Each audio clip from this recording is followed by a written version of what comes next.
Hello mga boss! I-share ko lang, 2 weeks ago, pumunta kami ng New York para magpa-haircut.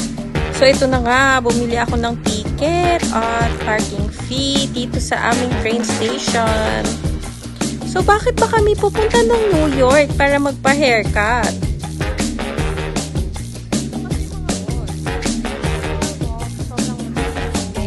Nasa $100 to $150.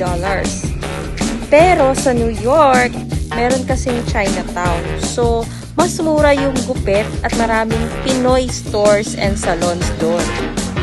So, eto na nga. Bumili kami ng ticket. So, andyan na ang aming train.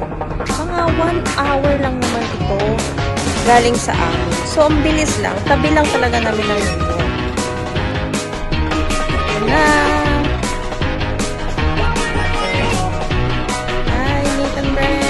Gavin. Behave yung mga anak namin. A few moments later, andito na kami sa Grand Central Terminal. Kami nakapag-breakfast. Pumunta kami ng Times Square para kumain sa aming favorite fast food. Hulaan nyo kung saan.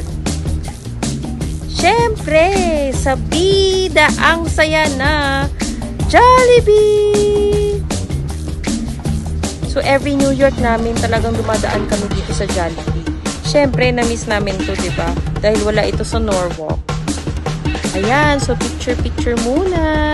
Parang tourist spot ang Jollibee dito. Para sa mga Pinoy. Ayan, kumain kami. A few moments later, andito na ako sa aking salon para magpa-beauty. Tawang-tawa kami ng asawa ko kasi ikaw pala magbo-blower dito ng hair mo. Unlike sa Pinas na may nagpo-blower. Kaya tawang-tawa kami. Enjoy naman.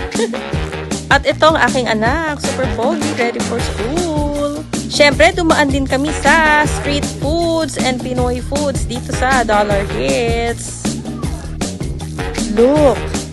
Ang dami nilang masasarap na foods. Mga na-miss namin from Pinas. Grabe. Lalo na yung kwek-kwek. Yan. Na-miss ko yan. Dinuguan. At dami pang iba. After nun ay saan ba kami pumunta? Siyempre, pumunta kami sa Flatiron. One of the tourist spots in New York.